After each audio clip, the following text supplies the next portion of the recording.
Um, I want to say that I'm very honored to discuss with us this evening. It's going to be a lively discussion, and I'm grateful. And I'm sorry that I may not be able to show my face because I'm in a dark location, and also to be able to save bandwidth. Maybe during the time for this, I'll put on the camera. Can we unmute? Can we mute those who are not speaking, please? The host, kindly just mute all those who are not speaking so that we can concentrate. Thank you very much. So in the next 30 minutes or so, I'll be talking about low-field MRI, past, present, and future of neuroradiology. And my name is Godwin Ogbole, and I'm happy to be with you here at the Neuroradiological Society of Nigeria. I'm glad to see that our numbers are growing, and we are making the impact that we have envisioned to make when we establish the society. So the layout of my lecture will talk about a little bit about the history, the advantages and clinical applications of low-field MRI in neuroradiology and other fields. We'll look at the impact of low-field MRI on accessibility, the cost effectiveness, and emerging techniques. We shall also explore the future directions and research opportunities that low-field MRI present to us even as neuroradiologists. Just a little bit about the history. We know that low-field MRI started very, very early in the 40s. And the first human MRI guide, of course, was done around in 1977. And since then, there have been significant announcements in the magnet technology, image processing, and these have led to severe or significant image quality in both low field and high field systems. But over time, as we will see, the low field systems were relegated back and the high field systems took over.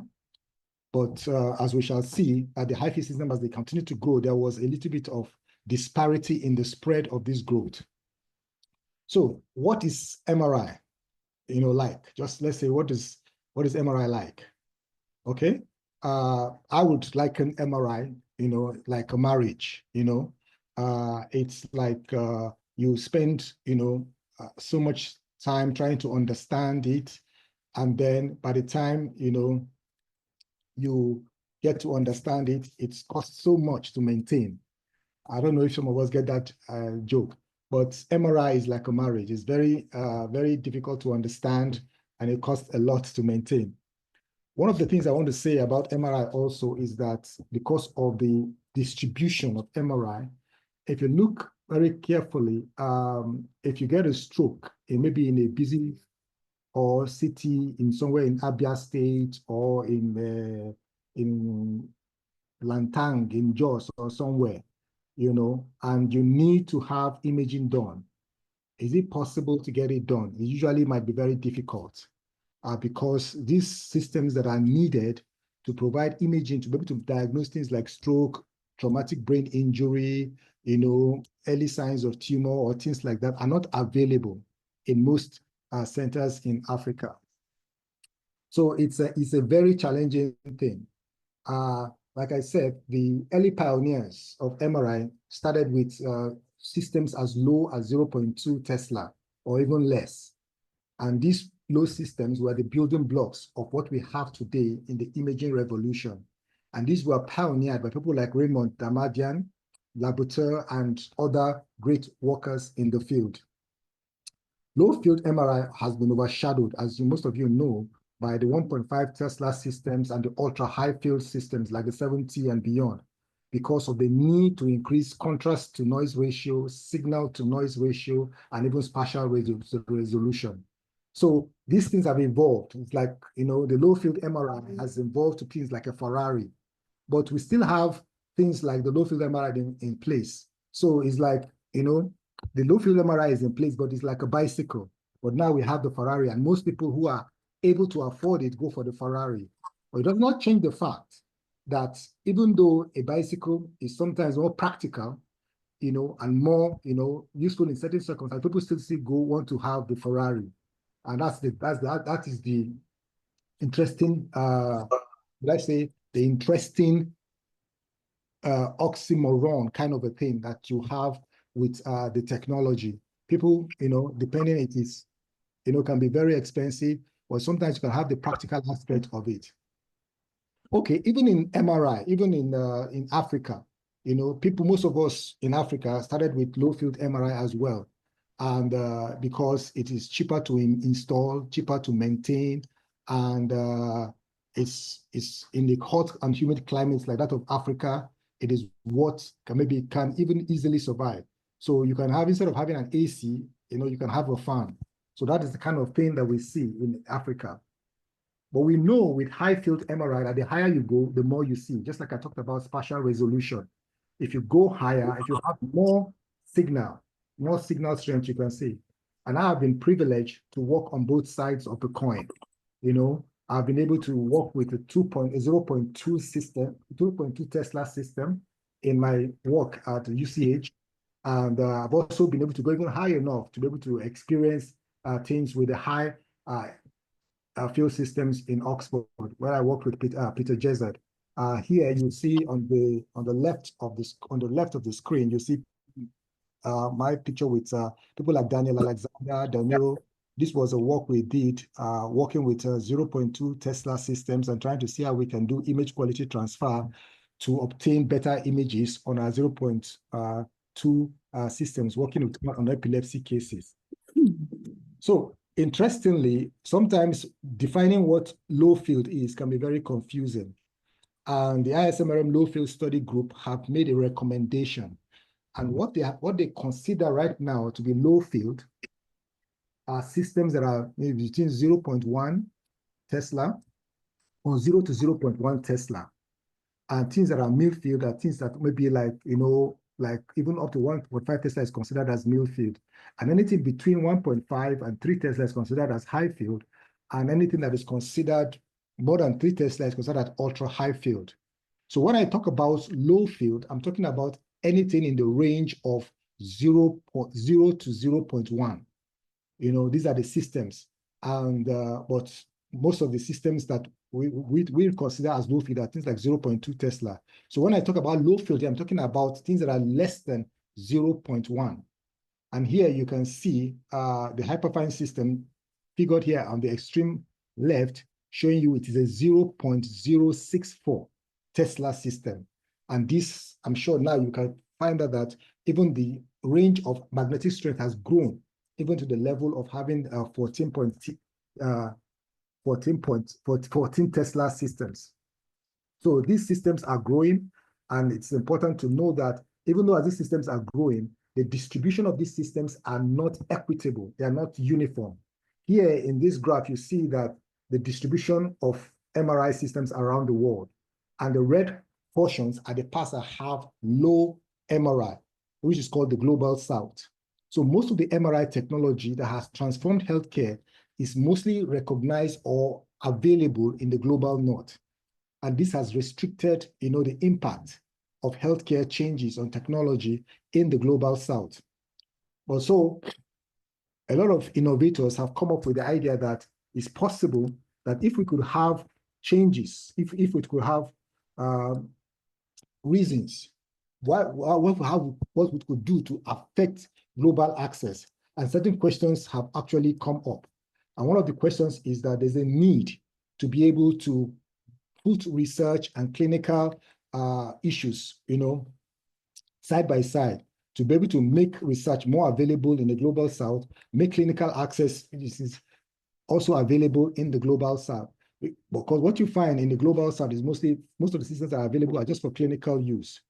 But we also need to also ensure that there's not just equitable distribution, that is a distribution between the rich and the poor systems. So these are the things that are important for us to be able to understand. And we also be able to understand that we need to also distribute this system between the urban and the rural areas. The key thing is that whatever systems that are available for us to use must be equally or well distributed between rural and urban areas. They should be affordable, and they should be able to, work efficiently to serve the purpose. So these are questions that have evolved over time. That do we have systems that are available in the Global South that are equitably distributed? And the answer is no at this point. We have systems in the global south, of course, but these systems are not equitably distributed. They're only available to the super rich, to most of the times the upper 5% of the population.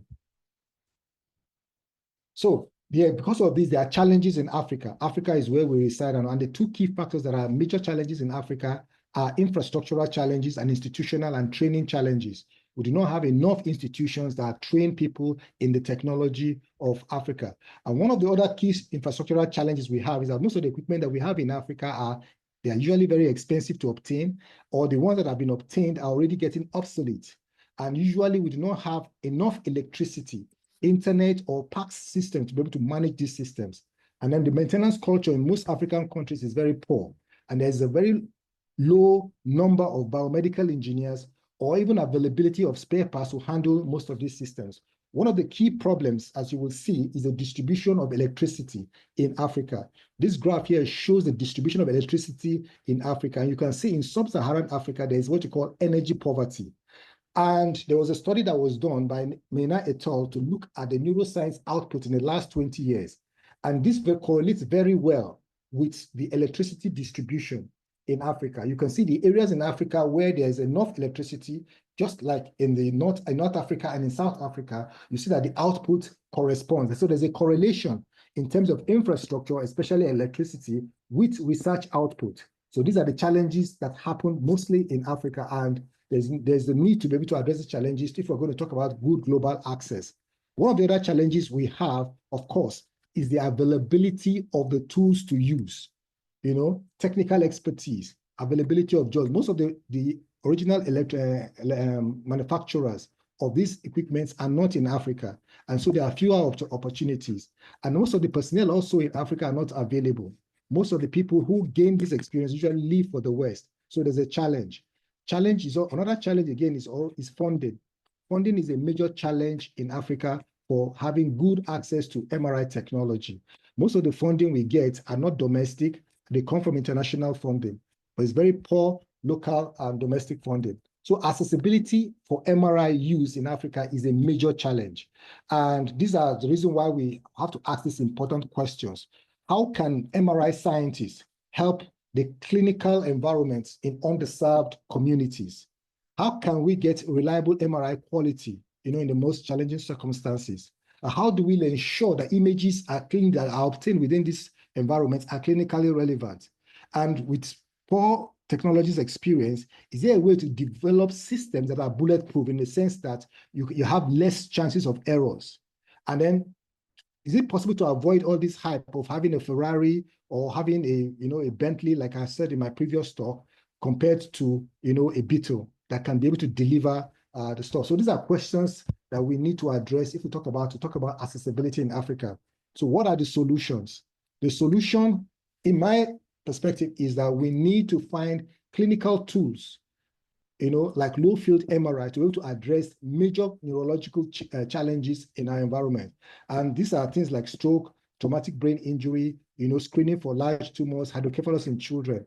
These low field MRIs can address this kind of system because they are likely to be portable, likely to be low cost and easily accessible, and can possibly have good clinical impact and can be sustainable in the environment. So the answers to be able to do this is to be able to make sure that we're able to develop MRI systems that are less than 1% cost or 1 to 5% cost of the original or conventional 1.5 systems that are available in the world. And we must develop these systems such that they are able to reject outside noise. Their components are able to acquire or easy to repair locally and make it like open source. And if the systems are going to be low field, that means they're going to be using low permanent magnets, which is very portable and easy to maintain. And then we have to also consider engineering constraints and then those requirements.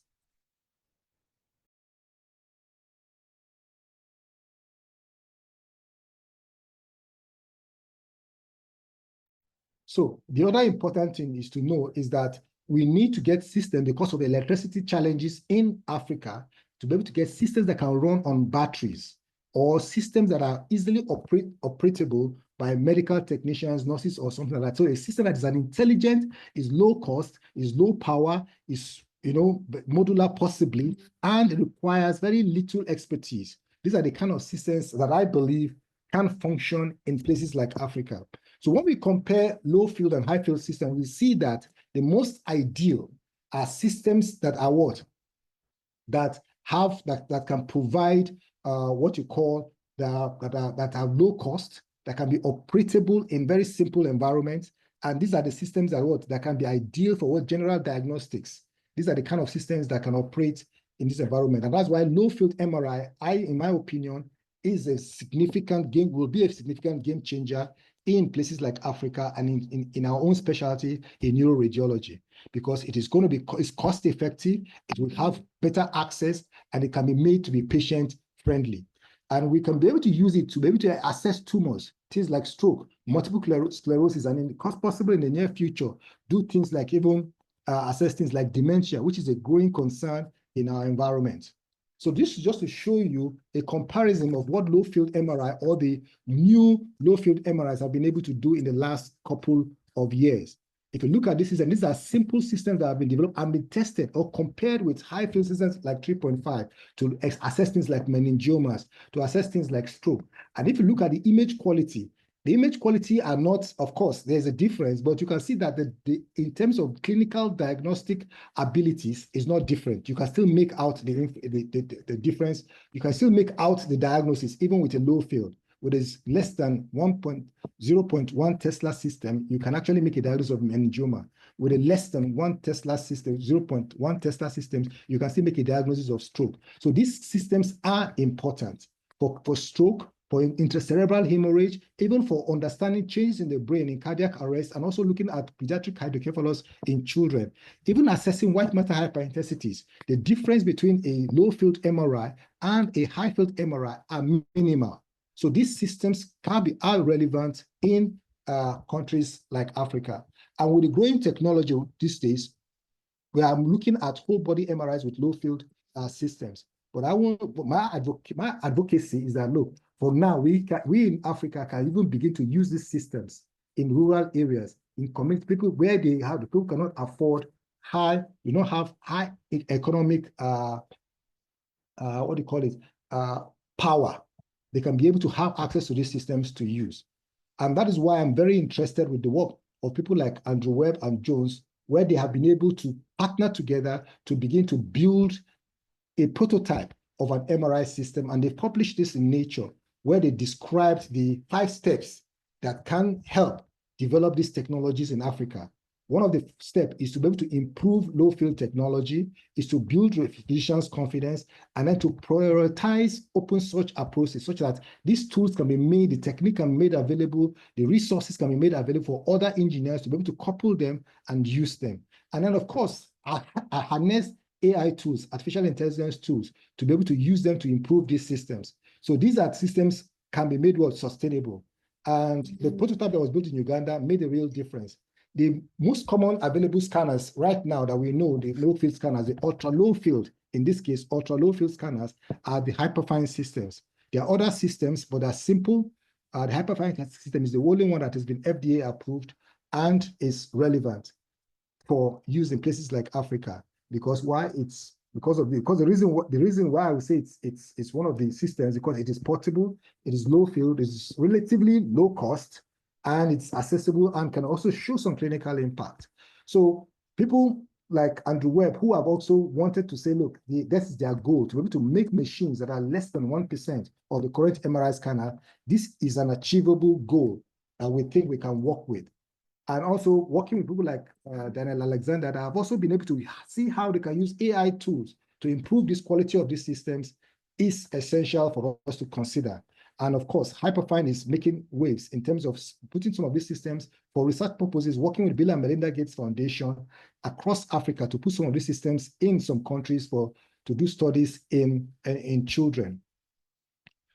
Well, with the organization that I lead, which is called the Strengthening MRI Access Research and Training in Africa, which is Smart Africa, we were able to come together to partner with the Mbarara University team and the Leiden University team to couple the first prototype of the first low MRI workshop in Uganda. So this was an innovative thing.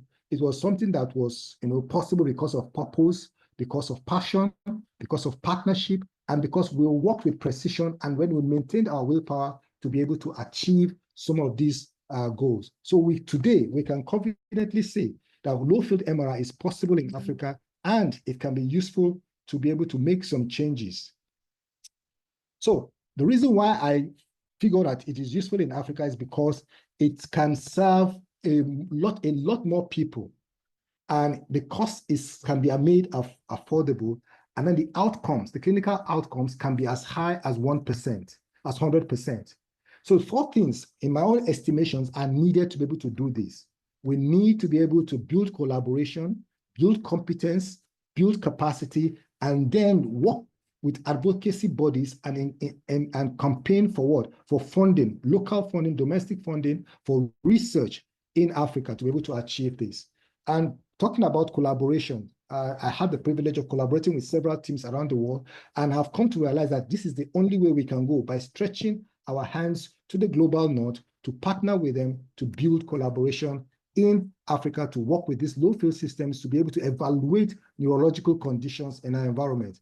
Innovation is important, as I've said. We can work with people like Hyperfine, work with companies that are interested in building these low-field systems, and see how we can better evaluate our patients or better screen our patients for neurological abnormalities. These are pictures of some of the images we took while we were working in Uganda. And just to talk about the system that we right now that is commercially available, that has been licensed by the Food and Drug Administration of the United States, is the Hyperfine Sweep systems. This system. I've been privileged to be scanned in the system, and I want to say that it's a tool that can be made easily available across Africa and can have some clinical impact. If it is made cheap or affordable for the population, it can have a significant impact. It's already being used in Uganda, and the Uganda are using it with collaboration with the Bill and Melinda Gates Foundation to do research in hydrocephalus or look at nutritional changes in children. But it is possible for us to build even similar systems and put them across Africa. So because we have seen that these systems are what? They can be made what? They can be made portable, you can make them mobile, and they can be comparatively present the same results we can get from even higher field systems. So it's important to consider this. The other thing you want to consider is that apart from doing basic imaging systems, can these systems also do advanced imaging sequences like diffusion tensor imaging or functional MRI or other techniques? But I will tell you that research is going on to show that even with advanced sequences, these things are possible. Advance is going on in Cardiff, and I will tell you that they are looking at how they can do DTI studies in patients.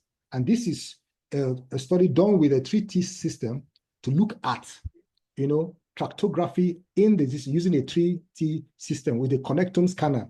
This is not a regular 3T system, but with a connectome scanner.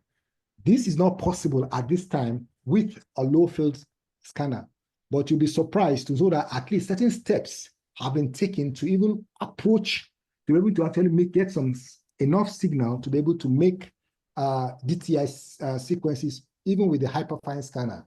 These are the current images that were obtained from the Hyperfine scanner using a DTI sequence at Kubrick. It's not very good, it's not top of the line yet, but it shows that there is promise. With AI technology, I'm sure that changes can be made to improve the quality of these systems going forward. So there's promise or there's potential for low-field systems. An average low-field systems like the Hallback system that was developed in Leiden looks something like this. It can be used with basic materials, using engineering plastic or 3D printers to build the coils and to be able to build the gradients and things like that. These are possible. So even if we might not be able to get the full MRI systems, these systems can be built for Africa to be used for rural areas and things like that. And that's why I'm happy to look for young people who are interested in partnering, working with biomedical engineers, working with technologies to be able to get some of this system, because this is possible for basic clinical work in selected areas. And what I feel for my interest is that we can do this in stroke, we can do this in traumatic brain injury, we can use these tools for screening large tumors and also for evaluating hydrocephalus in children. And technology has also, of course, research has also shown that these sequences are possible and they are comparable even with 3D systems. The clinical impact is amazing. That the low field can show you, not the resolution might not be exactly the same or comparable in terms of resolution, but in terms of clinical impact and diagnosis, it is stellar, in my opinion. So that's why I'm advocating for some of this use of some of these systems. Their clinical impact is significant for accessibility, for early detection, and for point-of-care imaging, and as well as monitoring the disease progression in cases like multiple sclerosis or things like dementia. These are and also very important to also give us opportunities for research, to look at research in several clinical cases. The other aspect I want to also talk about is that we can also look at the low-field MRI systems that are being abandoned currently across Africa, because everybody wants to do 1.5 or do 3 Tesla.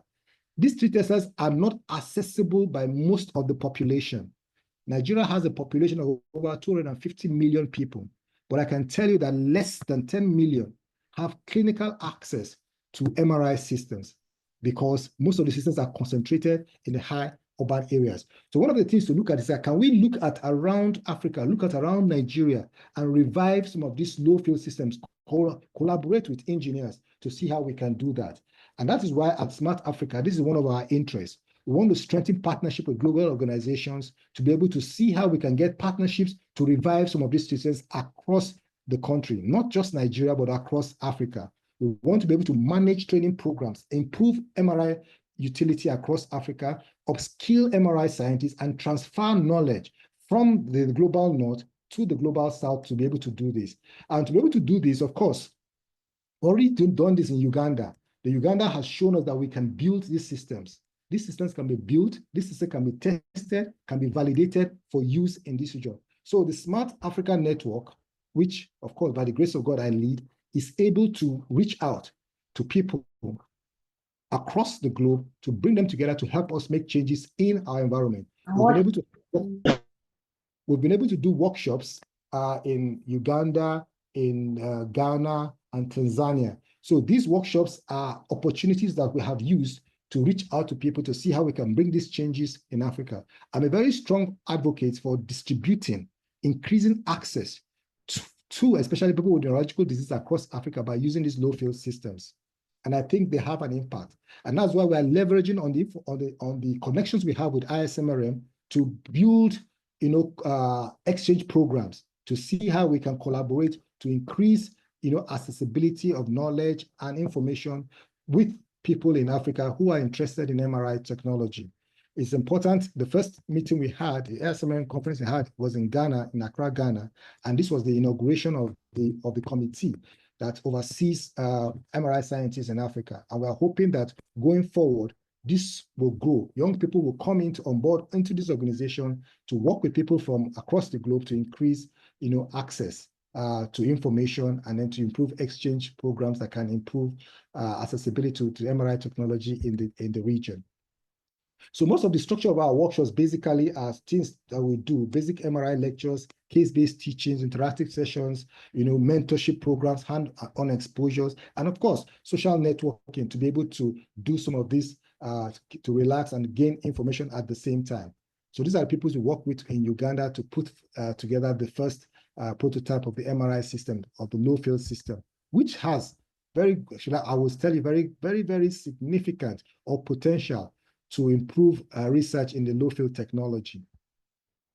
The other thing I want to say is that we need to campaign. We need to make people know, make policymakers know that there's a need, to increase training programs. Talk to funders like the Bill and Melinda Gates Foundation. Talk to government to ensure that they support programs of teaching, of research, and all that across the healthcare system.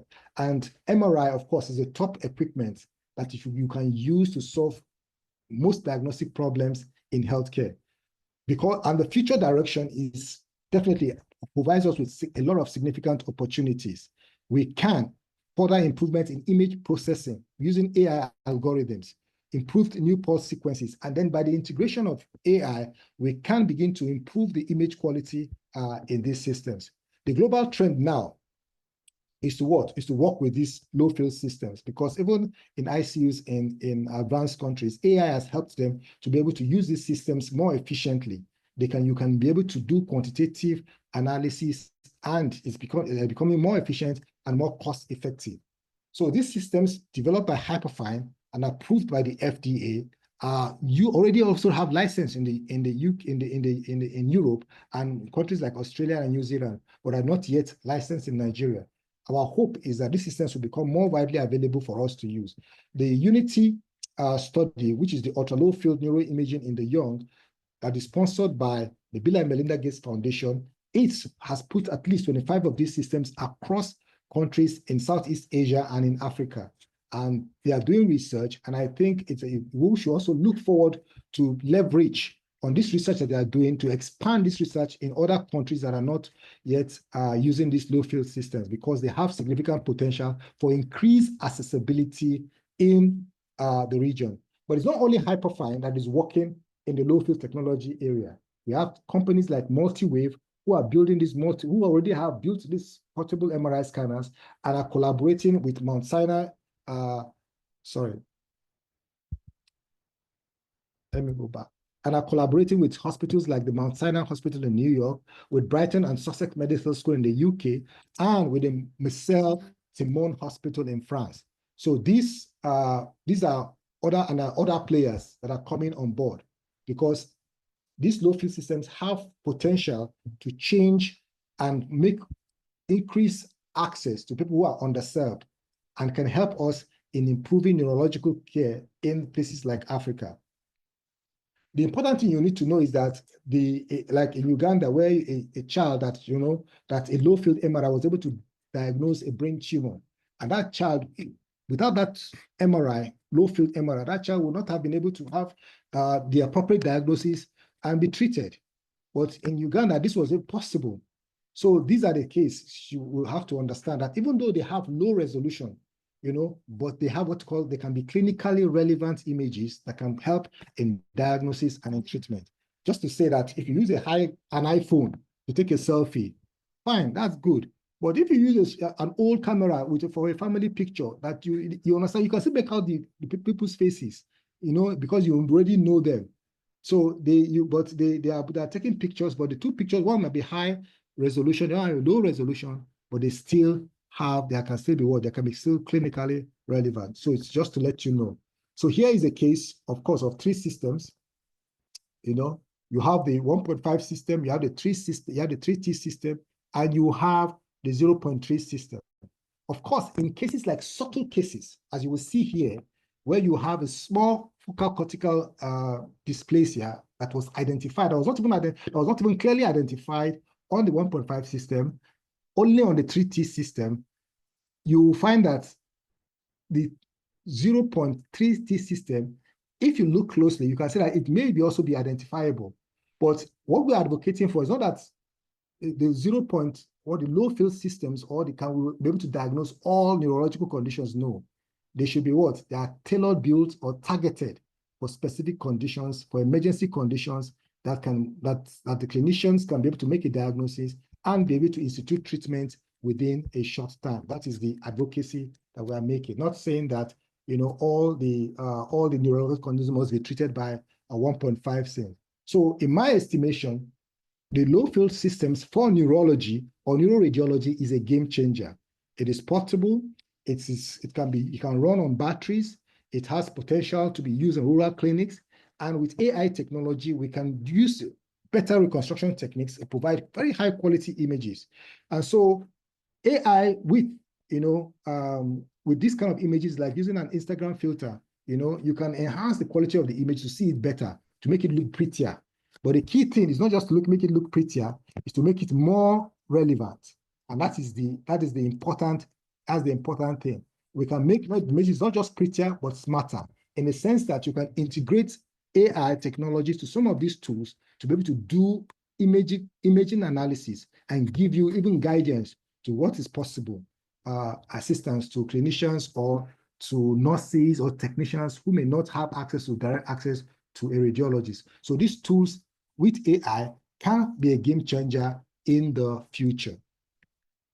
So these are just to just show you a before and after possibility you can get using AI, that you can increase the quality or the resolution of the image. You can see how the image appeared a little bit poor resolution, but with AI, after advanced imaging reconstruction, you can make out a better, a clearer picture of what you call the gray-white matter differentiation to look at if there's any changes in the gray matter. So these are possibilities that we must consider. So low-field systems are ideal also for training neuroradiologists and MRI technologists in Africa, because they're very simple to operate and to maintain, and there's an opportunity for integration. So what does the future look like? What is the future going to look like? For personalized medicine, for stroke, for dementia, low-field MRI can be used to be able to evaluate these conditions even more effectively for community-based health screening programs. And I will tell you that the development of an African low-field MRI network can be possible to increase integration of getting data across Africa or across communities to be able to do what you call analytics, to be able to do predictive analytics in brain health. These are the possibilities, because the 1.5 Tesla or the 3 Tesla system is not possible to get all these big systems distributed across our region, because we do not have the capacity to sustain them. So the bigger picture or the bigger vision is that we can imagine a continent where every region, no matter how remote, has access to diagnostic MRI. So it's not just about the technology, it's about equity, that people everywhere in Africa, in Asia, they can have access to tools that can give them better imaging technology to be able to make diagnoses and have access and better access to treatment. So to the clinicians, I want to say that you need to advocate for low-field MRI in your practice and community. Share the success stories of what the low-field MRIs have been able to do for those who know, for those in African countries, and then to also reach out to policymakers to ensure that there's funding for sustainable research and healthcare technology in low-field MRI. And of course, for researchers to be able to, drive innovation and see how we can improve these tools for cases in our environment. So low-field MRI is not just about talking, just looking into the brain. It's about looking into the future of healthcare in Africa. So let's make it a future we can all be proud of. So thank you very much for listening. I'll entertain questions as we go along.